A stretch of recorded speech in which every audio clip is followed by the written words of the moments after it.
Sur cette photo est présenté tout le matériel nécessaire à la manipulation lorsque l'on travaille sur la machine de Stirling en mode moteur. Nous avons tout d'abord le système thermodynamique qui est de l'air et qui est confiné dans un cylindre en verre fermé par un piston mobile. Ensuite, la source chaude qui est un filament alimenté par un générateur. Et on peut mesurer la température au niveau de la source chaude grâce à un thermocouple relié à ce boîtier.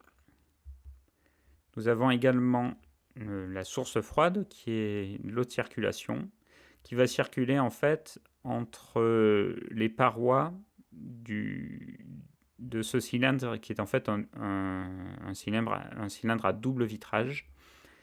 Donc l'eau va circuler entre les parois de ce double cylindre. Les températures en amont de l'eau de circulation et en aval de l'eau de circulation sont mesurées également avec des thermocouples.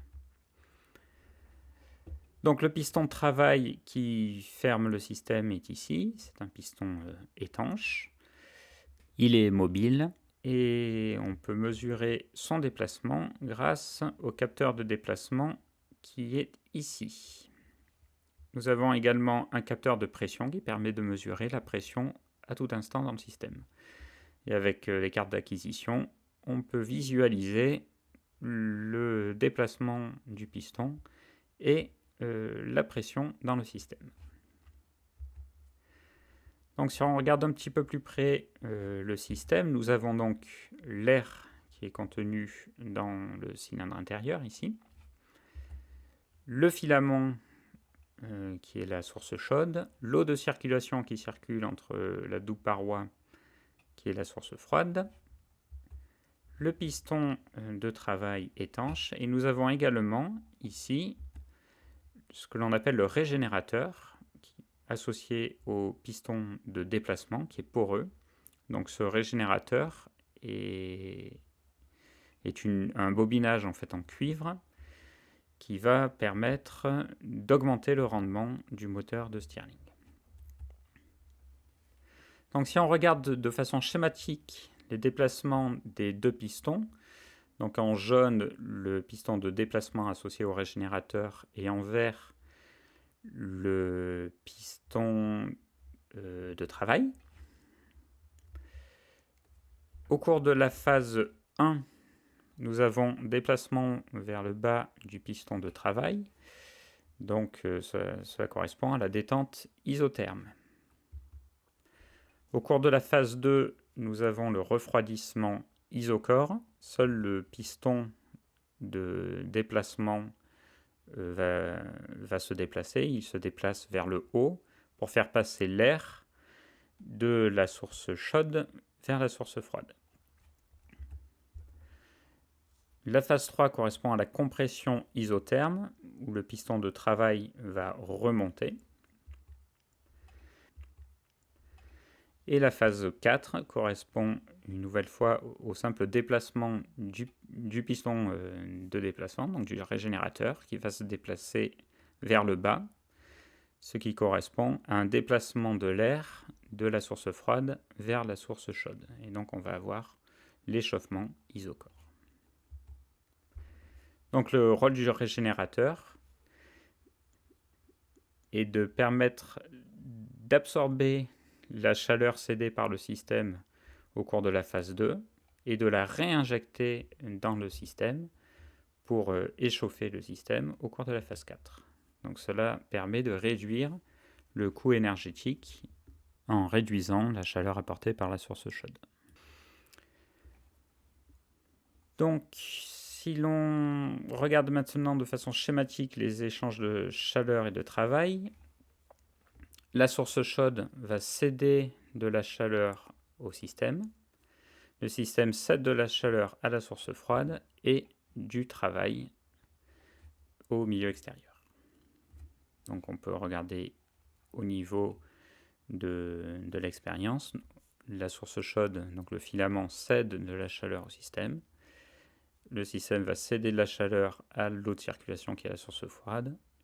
et va céder du travail au milieu extérieur. On va maintenant passer à la mesure du débit QV. Donc on a besoin de ce débit pour tous les calculs concernant les transferts thermiques entre le système et la source froide. Donc on place d'abord la pompe dans le réservoir d'eau et on allume la pompe. Donc l'eau commence à circuler. On peut voir maintenant sur l'écran de droite la montée de l'eau autour du système en fait. Donc à l'intérieur du double cylindre en verre. Et ensuite l'eau ressort. Donc elle passe au niveau du thermomètre, enfin du thermocouple placé en aval. Et elle ressort donc par l'extrémité du tube. Donc le débit, ça va simplement être le delta V sur delta T, avec V le volume d'eau et T le temps. Donc on a besoin d'une éprouvette. On va placer l'extrémité du tube dans l'éprouvette et on déclenche le chronomètre.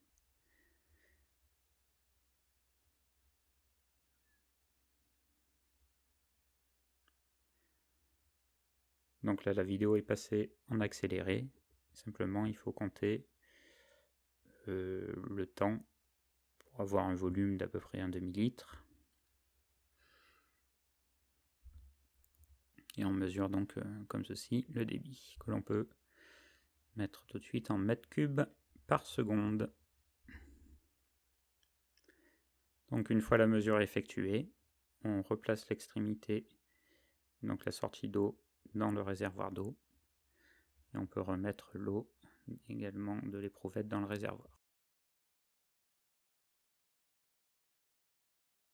Donc pour mettre en route le moteur, on va alimenter la source chaude en allumant le générateur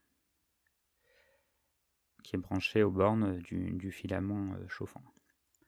Donc on peut observer la tension aux bornes de ce filament et l'intensité qu'il traverse, et la puissance fournie par la source chaude est donc U fois I. On peut également observer sur le thermocouple de droite l'augmentation rapide de la température au niveau de la source chaude. Et lorsque on a dépassé les 220 degrés, on peut lancer le moteur en tournant dans le sens des aiguilles d'une montre. Donc nous avons pu mesurer les transferts de chaleur avec les deux sources, la source chaude et la source froide. Et maintenant, nous allons mesurer la puissance fournie par le moteur. Donc pour avoir le travail fourni par le moteur, on a besoin de l'air du cycle dans le diagramme pression-volume. Et le travail, c'est simplement à un signe près l'air du cycle. Donc, concernant la pression, on a un capteur de pression qui nous donne directement la pression sur le logiciel. Pour le volume, on va passer par ce capteur de volume, qui est en fait un rhéostat relié au piston de travail.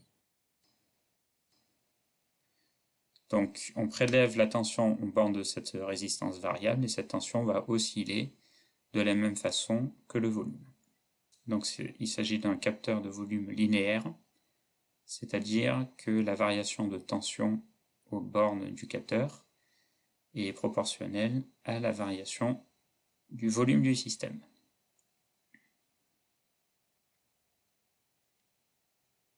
Donc pour réaliser l'acquisition du cycle pression-volume, nous utilisons notre logiciel. Donc sur l'écran de gauche, nous avons la pression en fonction du temps. Sur l'écran de droite, sur le cadran de droite, nous avons la tension au niveau de notre capteur de volume en fonction du temps.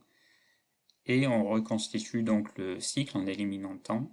on obtient la pression en fonction de la tension au niveau du capteur de volume.